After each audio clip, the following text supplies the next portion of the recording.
SKF এর মতো এত বড় একটা কোম্পানি এরকম একটা জঘন্য কাজ করবে এটা আমি কখনো ভাবিনি। তারা আমার বক্সটা কিনেছে আমার ভেন্ডরের থেকে, মানে আমার এত সুন্দর বক্স এবং এখানে আমার লোগো আমার সব কিছু দেওয়া, এই বক্স তারা কিনে তারা এই বক্সে একদমই লোকাল মার্কেট থেকে ফেক জামদানি শাড়ি, মানে যেগুলোকে বলে ফেক জামদানি, মেশিনে তৈরি হয় ইন্ডিয়ান, সেই শাড়িগুলো তারা আমার বক্সে করে বাংলাদেশের 1000 ডাক্তারকে পাঠিয়ে দিয়েছে। এবার ডাক্তাররা কি এতই মূর্খ? তারা কি কোনো কিছুই বুঝে না? তারা কি জামদানি শাড়ি চিনে না? জামদানি জীবনে পড়ে নাই যে আপনারা এরকম একটা চালাকি করলেন, তাদের সাথে আমার বক্সে করে ফেক শাড়ি পাঠিয়ে দিলেন? আলটিমেটলি কি তারা কি জানলো যে আপনারা হয়তো আমার থেকে এই ফেক জামদানিগুলো নিয়েছেন, অথবা আদি জামদানি হয়তো ফেক শাড়ি সেল করে। তো আপনাদের এইসব ভুলের কারণে কিন্তু আমার খেসারও দিতে হচ্ছে, আমার একটা ব্র্যান্ড ভ্যালু নষ্ট হচ্ছে আপনাদের এইসব আজগবি কাজের কারণে। আজকে ভিডিওটা একটা সতর্কতামূলক ভিডিও যারা বিজনেস করছেন, কারণ আপনাদের বিজনেসের উপর যে কোনো সময় এরকম অনাকাঙ্ক্ষিত হুমকি যে কোনো সময় চলে আসতে পারে। আপনারা যখন এরকম ফেক পাওয়ারলুম জামদানি শাড়ি দিবেন, তাহলে আপনারা কেন অন্য বক্স ইউজ করতে পারলেন না? আপনারা র্যান্ডম সাদা বক্স ইউজ করতেন ডাক্তারদেরকে দেওয়ার জন্য। এখানে আদি জামদানি লেখা, যেটা আমার ব্র্যান্ডের নাম, এবং এখানে সব কিছু দেয়া, আমার ব্র্যান্ডের লোগো থেকে শুরু করে সব কিছু আছে, ইভেন স্ক্যানার পর্যন্ত এখানে আছে। তো মানুষ কি এতই বোকা? স্পেশালি ডাক্তাররা কি এতই অশিক্ষিত? তারা কি কিছুই বুঝে না? জামদানি শাড়ি চেনে না? আপনারা কি নিজেদেরকে এতই বেশি স্মার্ট ভাবেন যে আপনারা ফেক শাড়ি কিনে আমার আদি জামদানি বক্সে ঢুকাইয়া দিলেন এবং ডাক্তারদেরকে পাঠিয়ে দিলেন? এটাতে আলটিমেটলি ক্ষতিগ্রস্ত হলাম কে? আমি। মানুষ ভাবলো কি যে আদি জামদানি থেকে আপনারা এরকম ফেক জামদানি শাড়ি কিনেছেন এবং হয়তো আদি জামদানি ফেক শাড়ি সেল করে। তো আপনাদের এইসব কাজের কারণে আমার পেজের ইমপ্রেশন খারাপ হচ্ছে, আমার যে ব্র্যান্ড ভ্যালুটা আমি ক্রিয়েট করেছি এতদিন ধরে সেটা নষ্ট হচ্ছে। তো এই দায়ভারটা কে নিবে ভাই? খুব সহজ, তাই না? আরেকজনের ব্র্যান্ড ভ্যালু নষ্ট করা খুবই সহজ। আপনি র্যান্ডম একটা বক্স কিনে র্যান্ডম আরেকজনের ব্র্যান্ডের বক্স আপনি পাঠিয়ে দিলেন ফেক শাড়ি দিয়ে, এবং তার ব্র্যান্ড ভ্যালুটা নষ্ট হলো, এবং আপনাদের কোনো কিছু যায় আসলো না। খুব সহজ আরেকজনের বিজনেসকে একদমই নিচে নামানো, তাই না? এত বড় একটা ঔষধ কোম্পানি কিভাবে এরকম জঘন্য কাজ করতে পারে সেটা আমার মাথায় আসছে না। বাংলাদেশে আসলে যা কিছু তাই করা যায়, তাই না? এরকম একটা বক্সে, মানে আরেকজনের ব্র্যান্ডের বক্সে আপনি ফেক শাড়ি পাঠিয়ে দিলেন এবং ইমপ্রেশন খারাপ হলো, তার ব্র্যান্ড ভ্যালু নষ্ট হলো, তার যেটা অর্জন করার জন্য তার অনেক অনেক কষ্ট করা লাগছে। তো আপনারা তো সেটা জানবেন না। আপনারা কি কমে পাইছেন সাপ্লায়ার থেকে এবং আপনারা কি করলেন? নিয়ে নিলেন। এটা কার বক্স সেটা দেখার প্রয়োজন মনে করলেন না? এসকেএফ কোম্পানি কি মূর্খ? আপনাদের যেই লজিস্টিক ডিপার্টমেন্ট আছে তাদের মাথায় কি কোনো ঘিলু নাই? তারা কিভাবে আরেকজনের কোম্পানি আরেকজনের ব্র্যান্ডের বক্স তারা কিভাবে ইউজ করতে পারলো? আপনারা কি চালাকি করেন? হ্যাঁ, আপনারা ভালো বক্স ইউজ করেন, ভালো ব্র্যান্ডের বক্স ইউজ করে বাজার থেকে একদম নকল শাড়ি কিনে সেগুলো ঢুকাই দিবেন বক্সে আর ডাক্তারদেরকে পাঠিয়ে দিবেন, আর কেউ কিছু বুঝবে না। তারা ইনফর্ম করবে না পেজের ওনারদের যে আপনার বক্স তারা ইউজ করতেছে। তারা কেউ কিছু বুঝে না। আপনারাই সবচেয়ে বেশি স্মার্ট। নিজেদেরকে কি বেশি চালাক ভাবেন? নিজেরা আসলে জামদানি শাড়ি চিনেন যে জামদানি শাড়ি কোনটা? যে একটা ফেক শাড়ি কিনে পাঠিয়ে দিলেন, হ্যাঁ, অথেন্টিক জামদানি শাড়ির বক্সে মানে কি আপনারা, মানে আরেকজনের ব্র্যান্ডের পিছনে কেন লাগছেন? আপনারা সাদা বক্স ইউজ করতে পারতেন না র্যান্ডম? আপনারা কেন আরেকজনের ব্র্যান্ডের বক্স ইউজ করবেন? আপনারা কি পারমিশন নিছেন? আমাকে জিজ্ঞেস করছিলেন? আপনাদের লজিস্টিক ডিপার্টমেন্টে আমি যোগাযোগ করছি, তারা এই বিষয়ে কিছুই জানেন এবং তারা অবাক যে কি আমরা এরকম কাজ করছি, আমরা আপনার লোগোওয়ালা বক্স আমরা নিছি, এটা তো কখনো হতেই পারে না ভাই। তাহলে কি এত এত ডাক্তাররা কি মিথ্যা কথা বলতেছে? হ্যাঁ, এসকেএফ এর মতো বড় একটা কোম্পানি আমার সাথে যেই কাজটা করলো সেটা রীতিমতো আমার পেজের জন্য হুমকি স্বরূপ। এবং নতুন ব্যবসা যারা শুরু করছেন বা নতুন ব্যবসায়ী যারা আছেন বা যারা বিজনেস করেন, সবার জন্য এরকম ঘটনা হতে পারে একটা উদাহরণস্বরূপ। আজকে ভিডিওটা একটা সতর্কতামূলক ভিডিও যারা বিজনেস করছেন, কারণ আপনাদের বিজনেসের উপর যে কোনো সময় এরকম অনাকাঙ্ক্ষিত হুমকি যে কোনো সময় চলে আসতে পারে। তো এসকেএফ যেটা করেছে, আমার লোগো সমৃদ্ধ বক্সে, মানে আমার নিজের হাতে তৈরি করা বক্সে তারা ফেক জামদানি শাড়ি পাঠিয়েছে বাংলাদেশের 1000 ডাক্তারকে, মানে সারা বাংলাদেশের 1000 ডাক্তারকে আমার বক্সে করে, মানে আমার বক্সে তো লেখা অথেন্টিক জামদানি। আদি জামদানিতে আমরা অথেন্টিক জামদানি শাড়ি সেল করি, একদমই হাতে তৈরি জামদানি শাড়ি। সেখানে আমার বক্স ইউজ করে SKF company fake Jamdani sari পাঠিয়েছে বাংলাদেশের 1000 ডাক্তারকে। আমরা এমন একটা দেশে বাস করি যেখানে আপনি চাইলে শান্তিমতো বিজনেসও করতে পারবেন না। সো আপনারা সবাই জানেন যে আমার একটা পেজ আছে, আর সেটার নাম আদি জামদানি, যেটা নিয়ে আমি সারাদিন ব্যস্ত থাকি এবং লিটারালি এত পরিশ্রম করে আমি আমার বিজনেসটাকে এই পর্যন্ত এনেছি এবং গত 13ই মে আমার বিজনেসের 2 বছর পূরণ হয়েছে এবং তখনই একটা ঝামেলা তৈরি হয়েছে। সেটা হচ্ছে আমার পেজের এই বক্সটা, আদি জামদানি লেখা বক্সটা, যারা আমার থেকে জামদানি শাড়ি নিয়েছেন তারা অলরেডি জানেন। পেজটা আমি অবশ্যই ক্যাপশনে মেনশন করে দিব। সো আমার বক্সটা আমি যেই ভেন্ডরদের থেকে বানাই, সেই ভেন্ডরদের থেকে বাংলাদেশের একটা রেপুটেড ওষুধ কোম্পানি এসকেএফ, তারা যেটা করেছে আমার এই বক্সগুলো আমার ভেন্ডরের থেকে কিনেছে। এখন আপনাদের প্রশ্ন হতে পারে যে হচ্ছে আপনাদের বক্স তারা কিভাবে কিনলো। তো আমরা ওনার থেকে 2 বছর যাবৎ বক্স বানাই, কিন্তু লাস্ট টাইমের বক্সগুলো যেটা হয়েছিল, কালারটা অনেক বেশি ডিপ হয়ে গিয়েছিল এবং মানে আমি যেরকম চাচ্ছিলাম ওরকম হয় নাই। 1000 পিস বক্স ছিল সেখানে। সো আমি বলেছিলাম যে আমি এই বক্সটা নিব না। মানে উনি আমাকে বলেছিল যে আপনার যদি পছন্দ না হয় তাহলে আপনি নাও নিতে পারেন, কোনো সমস্যা নেই, 1000 পিস বক্স দিয়ে আমার কিছু হবে না, কারণ উনি অনেক বড় ভেন্ডর, মানে ওনার কথা মতো। তো যেটা হলো যে আমরা ওই বক্সগুলো নেইনি এবং আমরা ভেবেছিলাম যে লোকাল কারো কাছে হয়তো বক্সগুলো ওনারা সেল করে দিবে বা দিতে পারবে। তো এরপর ওনারা আমাদেরকে আবার এই বক্সগুলো বানিয়ে দেয়। সো এইটা ছিল এতখানি ঘটনা। কিন্তু এরপর যেটা হলো, আমরা হঠাৎ করে আমাদের কাস্টমারদের থেকে টেক্সট পাওয়া শুরু করলাম। অনেকজন আমাদেরকে টেক্সট করা শুরু করেছে যে আপু আপনাদের লোগো ইউজ করা, এই আপুটা টেক্সট করেছে যে আপনাদের লোগো, আচ্ছা এখানে দেখা যাচ্ছে না, তো ওনারা যেটা বললো যে আপনাদের লোগো ইউজ করা বক্স দিয়ে আমাদেরকে ফেক শাড়ি পাঠানো হচ্ছে। তো উনি যেটা বললো যে আপু, প্রথমে এটা দেখে আমি অনেক বেশি অবাক হয়ে গেলাম যে লেখা আদি জামদানি, মানে অথেন্টিক জামদানি সেল করে বলে কারা এরকম ফেক শাড়ি সেল করছে। তো এরপরে হচ্ছে উনি আমার পেজে আসে এবং দেখতে পারে আমার পেজটা। সো উনি আমাকে ইনফর্ম করে, শুধু উনি না আরও 2-3 জন আমাকে ইনফর্ম করলো, মানে কয়েকজন ডাক্তার আপু যারা আমার পেজটা চিনে বা হচ্ছে আমার থেকে শাড়ি নিয়েছে, তারা হচ্ছে আমাকে বারবার নক করলো যে হচ্ছে আপু আপনাদের বক্সে শাড়ি পেলাম, এগুলা কি শাড়ি। যারা জামদানি চিনে তারা তো বুঝবে এবং যারা আমার পেজটা সম্পর্কে জানে তারা জানবে যে আমরা আসলে কিন্তু নকল জামদানি বা ফেক শাড়ি কখনোই সেল করি না। ইভেন আমাদের পেজে জামদানি ছাড়া অন্য কোনো শাড়িও নেই। অন্য অন্য পেজে তো তাও অনেক প্রকারের শাড়ি থাকে, বাট আমাদের পেজে শুধুমাত্র জামদানিই পাওয়া যায়। মানে এতটুকু অথেন্টিকেশন আমি এতদিন পর্যন্ত মেনটেন করছি, মানে এখন পর্যন্ত করছি। সেই জায়গায় এত বড় একটা ওষুধ কোম্পানি তারা যে কাজটা করছে, এটা আমার ব্র্যান্ডের ইমপ্রেশন খারাপ করছে। এবং যারা আমার থেকে শাড়ি কেনে তারা, বা আমার পেজটা হয়তো যারা দেখেছে কিন্তু কখনো পারচেস করেনি, তারা যদি এরকম প্রোডাক্ট পায়, মানে আমার বক্সে, মানে এই বক্সটা কিন্তু আমার নিজের ডিজাইন করা, এখন তারা যদি আমার বক্সে আমার নাম এবং আমার ফেসবুক পেজের লিঙ্ক, তারপরে আমার মেইল অ্যাড্রেস সব কিছু সহ তারা যখন এরকম, ইভেন এখানে স্ক্যানারও আছে, তো সব কিছু সহ তারা যখন এরকম ফেক শাড়ি আমার থেকে রিসিভ করবে, তো তাদের মনে কি ধারণা হবে যে ও আচ্ছা এই পেজটা তো দেখেছিলাম, ও আচ্ছা এই পেজটা মনে হয় তাহলে ফেক শাড়ি সেল করে, আচ্ছা ভালোই হয়েছে নে। তো এরকম একটা ব্যাড ইমপ্রেশন ক্রিয়েট করতে পারে, যেটা আমার ব্র্যান্ডের জন্য হুমকি স্বরূপ। মানে আমার পেজটা তো এখন উঠতি আলহামদুলিল্লাহ, আমাদের 2 বছর পূর্তি হয়েছে 13ই মে, লাস্ট 13ই মে, এবং আমাদের পেজে আলহামদুলিল্লাহ এখন মোটামুটি অনেক ফলোয়ার্স এবং সবাই আমাদের পেজটা খুব বেশি পছন্দ করে। তো সেইখানে এরকম একটা ঘটনা আমাদের পেজের জন্য লিটারালি হুমকি স্বরূপ, এবং আমি কখনো এটা এক্সপেক্ট করিনি যে বাংলাদেশে এত বড় একটা কোম্পানি তারা এই কাজটা করতে পারে। মানে আমি তাদের পেজটা আপনাদেরকে দেখাচ্ছি, আপনারা সবাই হয়তো চেনেন টাফনিল যে ওষুধটা আছে, তারা হচ্ছে সেই ওষুধটা বানায়, আর এসকেএফ তো এমনি সবাই চেনে।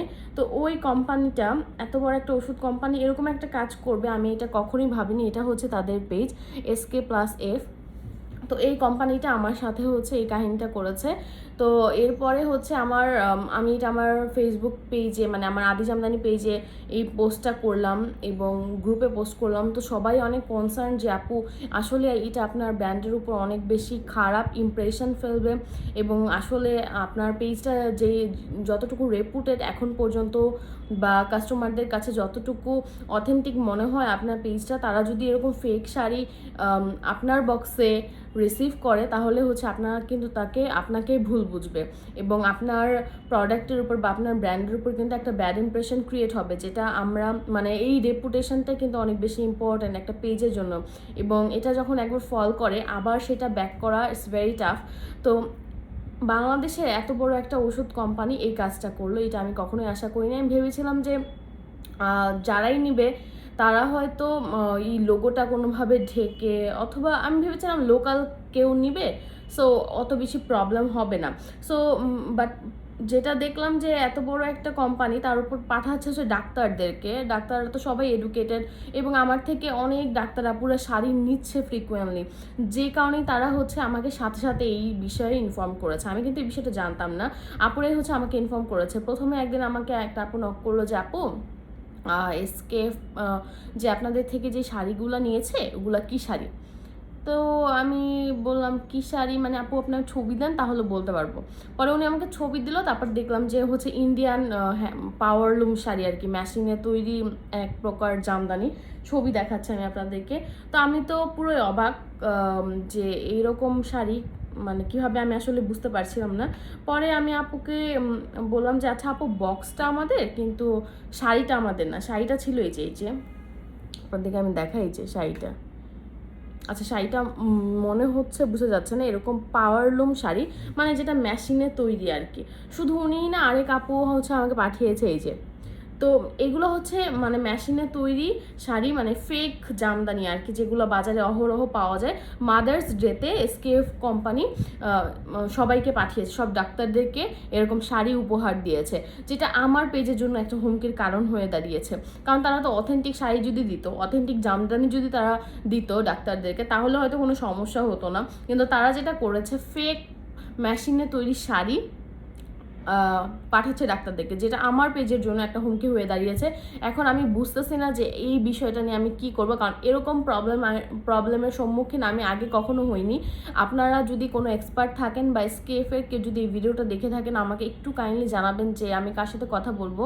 তো আমাকে আমার একজন কাস্টমার বলেছে আপনি কাস্টমার কেয়ারে ফোন দেন, বাট আমি হচ্ছে তাদের পেজে নক দিয়ে তাদের যেই লজিস্টিক ডিপার্টমেন্টের হেড তার সাথে আমি কথা বলেছি, বাট উনি আমার সাথে জঘন্য ব্যবহার করেছে। আমি ওনাকে বললাম যে আমার বক্সে আপনারা শাড়ি দিয়েছেন। উনি তো রীতিমতো অবাক যে না, আমরা তো এরকম কখনো করি না, এটাকে আমরা করেছি, আমাদের আমাদের এখান থেকে হয়েছে, আপনার বক্সে আমরা দিয়েছি আপনার লোগো সহ, আপনার পেজ লিঙ্কটিং সহ। আমি বললাম যে জি। পরে বলেন না না না আমরা তো এরকম করি না। আমি বললাম কি আপনি কি জানেন না যে হচ্ছে আপনাদের এখান থেকে দেয়া হয়েছে জামদানি শাড়ি, এই বিষয়ে কিছু জানেন না?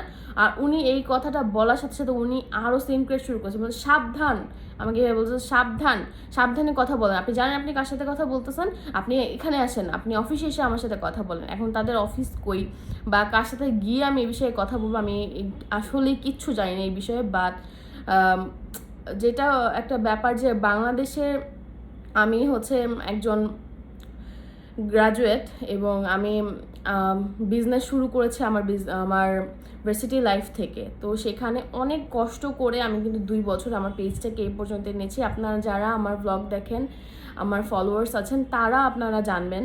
কারণ হচ্ছে এই পেজের জন্য কাজ করতে করতে কিন্তু আমি ওরকমভাবে এখন ভ্লগও আপলোড দিতে পারি না, কারণ এত বেশি বিজি থাকা হয় জাস্ট এই পেজটাকে নিয়েই। সো এটা আমার বিজনেস, এটা আমার ব্রেড অ্যান্ড বাটার। সো আমি আসলে বুঝতে পারছি না যে এখন কি করা উচিত, কারণ এরকম একটা মুহূর্ত কখনো আসবে বা আমার পেজের জন্য এরকম একটা ঘটনা কখনো হবে বা হুমকি স্বরূপ এরকম কখনো ঘটনা কখনো আমি ফেস করব, আসলে এটা কখনো ভাবিনি। বাট আমার এখন টোটালি হেল্পলেস লাগতেছে, I don't know what to do. আপনারা প্লিজ আমাকে একটু হেল্প করবেন, কমেন্ট করবেন যে আসলে কি করা উচিত এরকম একটা সময়ে। কারণ এত কষ্ট করে একটা পেজকে দাঁড় করানোর পরে, যেখানে এই বক্সের ডিজাইনটাও আমার নিজের হাতে তৈরি করা, সব কিছু আমার নিজের হাতে তৈরি করা, লোগো থেকে শুরু করে এভরিথিং। সো আমার হচ্ছে লোগো নিয়ে এবং আমার ব্র্যান্ডের ইমেজ খারাপ করছে একটা বাংলাদেশি ওষুধ কোম্পানি, যেটা আসলে টোটালি আনএক্সপেক্টেড। তারা নিজেদের বক্স ব্যবহার করতে পারতো, তারা র্যান্ডম সাদা বক্স ইউজ করতে পারতো, তারা কেন আরেকটা ব্র্যান্ডের বক্স ইউজ করলো সেটা আমি জানি না। এখন এরকম যদি হয়, বাংলাদেশে অনেক বড় বড় ব্র্যান্ড আছে আড়ং আছে, তো তাদের বক্স যদি কেউ ইউজ করে বা তাদের ব্যাগ যদি কেউ ইউজ করে তাহলে তো সেটা তাদের জন্য হুমকি স্বরূপ। তো আজকের ভিডিওটা হচ্ছে আমার নিজের একটা সমস্যা আপনাদেরকে আমি জানালাম, এবং আপনারা আমাকে কমেন্ট করবেন যে এই বিষয়ে আমি কার সাথে কথা বলতে পারি এবং how can I solve this problem. আমি আসলে অনেক বেশি হেল্পলেস লাগতেছে আমার। আর বাংলাদেশে এরকম অনেক উঠতি ব্যবসায়ী আছেন, অনেক উঠতি ব্যবসায়ী আছে, তো সবার যদি এরকম প্রবলেম হয়ে যায় তাহলে তো আসলে বাংলাদেশে আমাদের বিজনেস করাটা অনেক বেশি টাফ হয়ে যাবে, তাই না? একে তো মেয়ে মানুষ, তার মধ্যে বাসা থেকে বিজনেস করছি, যতটুকু পারছি নিজের চেষ্টায় এতটুকু করেছি, তো তারপরেও যদি হচ্ছে সেখানে কোনো মিসআন্ডারস্ট্যান্ডিংয়ের কারণে বা এই যে বিষয়টা হলো, এটা তো আসলে আমার পেজের জন্য অনেক বেশি হুমকি স্বরূপ। কারণ 1000 মানুষ, স্পেশালি 1000 ডাক্তার যখন আমার বক্সে, মানে তারা তো ভাববেই যে আমার থেকে হয়তো নেওয়া হয়েছে। আমাকে যেই আপুটা ফার্স্ট টাইম নক করেছিল, যে ডাক্তার আপুটা, তো উনি তো আমাকে ফার্স্ট টাইম এটাই বলেছিল যে এসকেএফ কোম্পানি আপনাদের থেকে যেই শাড়িগুলো নিয়েছে। সো এটা শুনে আমি পুরো অবাক হয়ে গিয়েছিলাম যে আমার থেকে আবার কোন শাড়ি নিল। তো এই যে সবাই কিন্তু এটাই ভাবছে যে আমার থেকেই হচ্ছে এই ফেক শাড়িগুলো তারা নিয়েছে, এই কোম্পানিটা কেনাচ্ছে, কিন্তু এটা তো আসলে না। তারা হচ্ছে আমার বক্সটা ইউজ করেছে, বিকজ আমার বক্সটা যথেষ্ট স্ট্যান্ডার্ডভাবে আমি বানিয়েছি এবং একটা বক্সের পিছনে অনেক টাকা খরচ হয়েছে আমার বানাতে। সেই বক্সটা হয়তো তারা কমে পেয়েছে আমার ভেন্ডারের কাছে, যেহেতু আমি সেগুলো নেইনি, যেহেতু আমি সেগুলো রিজেক্টেড ছিল, কারণ সেগুলোতে একটু ফল্ট ছিল কালারের জন্য। তো হয়তো আমার ভেন্ডর সেগুলো কমে সেল করে দিয়েছে এই ওষুধ কোম্পানির কাছে, কিন্তু একটা ওষুধ কোম্পানি, বাংলাদেশের রেপুটেড একটা ওষুধ কোম্পানি, তাদের তো এই বিষয়টা মাথায় আনা উচিত ছিল যে এটা আসলে কার বক্স আমরা ইউজ করছি, আমরা একটু দেখি বা তার থেকে একটু পারমিশন নেই যে আদৌ এটা করা যাবে কিনা বা উচিত কিনা, অথবা তারা আমার এই লোগোগুলো তারা সরাই দিতে পারতো কোনোভাবে, এগুলা তারা উপরে কোনোভাবে কাগজ লাগিয়ে বা কোনোভাবে তারা একটা ম্যানেজ করতে পারতো। বাট সরাসরি আরেকটা ব্র্যান্ডের আরেকটা পেজের বক্স তুমি ইউজ করলা, আরেকজনের লোগো ইউজ করে ফেক প্রোডাক্ট পাঠালা, তো এইটা তো আমার ব্র্যান্ডের উপর সম্পূর্ণভাবে একটা নেগেটিভ ইমপ্রেশন পড়লো। কাস্টমাররা আমাকে ভুল বুঝবে এখন, সবাই ভাবে যে আমার প্রোডাক্ট খারাপ অথবা আমি নকল জামদানি সেল করি। সো আলটিমেটলি ভিকটিম হলাম আমি, তারা তো আমার ভেন্ডরেরও কিছু হলো না, সে সেল করতে পারলো, তারাও কম দামে সুন্দর বক্স পেলো, তাদেরও সমস্যা হলো না, কিন্তু আলটিমেটলি আমার যে একটা উঠতি বিজনেস যেটা আমি এত কষ্ট করে গত 2 বছরে দাঁড় করেছি, সেটার উপর কিন্তু একটা খারাপ ইমপ্রেশন ক্রিয়েট হচ্ছে শুধুমাত্র তাদের জন্য। সো আমি আসলেই অনেক বেশি হেল্পলেস আজকে, এবং গত 2 দিন ধরে আমি প্রচুর প্রচুর প্রচুর স্যাড এবং ভাবছি যে আসলে কি করা যায়। আপনারা প্লিজ আমাকে একটু জানাবেন, এবং তাদের লজিস্টিক ডিপার্টমেন্টের সাথেও আমি কথা বললাম, তাদের যেই ব্যবহার, যেরকমভাবে তারা রিয়্যাক্ট করলো যে তারা আসলে কিছুই জানে না এই বিষয়ে, বা তাদের এটা করার কথাই না, অথচ কতগুলো ডাক্তার আমাকে অলরেডি নক দিল যে তারা হচ্ছে এসকেএফ কোম্পানি থেকে আমার বক্সে ফেক জামদানি পেয়েছে। সো এখন আপনারা আমাকে একটু বলবেন যে আমি আসলে এরকম অবস্থায় কি করতে পারি, কার কাছে যেতে পারি, এবং এই ভিডিওটা যদি এসকেএফ ফার্মাসিউটিক্যালসের কোনো কেউ দেখে থাকেন তাহলে আপনারা একটু আপনাদের কর্তৃপক্ষকে জানাবেন এই বিষয়টা সম্পর্কে, এবং আমাকেও একটু ইনবক্স করবেন বা কমেন্টে লিখবেন যে আমি এই বিষয়ে কার সাথে যোগাযোগ করতে পারি, কারণ আলটিমেটলি ক্ষতির সম্মুখীন হচ্ছি আমি, যেটা আমার ব্র্যান্ডের উপর অনেক খারাপ ইমপ্রেশন ক্রিয়েট করছে। এই রেপুটেশনটা, আমার ব্র্যান্ডের যে রেপুটেশন, সেটা আমার আর্ন করতে অনেক বেশি কষ্ট হয়েছে, লাস্ট 2 বছর অনেক বেশি কাজ করতে হয়েছে। সো হঠাৎ করে কেউ এসে সেটা যদি নষ্ট করে, সেটা আমি আসলে কোনোভাবেই মেনে নিব না। সো আজকে ভিডিওটা এই পর্যন্তই, এবং আমার পেজটা আমি ক্যাপশনে মেনশন করে দিব, আপনারা যারা পারেন অবশ্যই পেজটা একটু ফলো করে দিয়েন এবং আমাকে প্লিজ একটু যথাযথ সাজেশন দিয়ে হেল্প করবেন। সো আজকে ভিডিওটা এই পর্যন্তই। সবার কমেন্টের অপেক্ষায় থাকলাম, সবাই একটু জানাবেন যে আসলে আমার কি করা উচিত এরকম মুহূর্তে।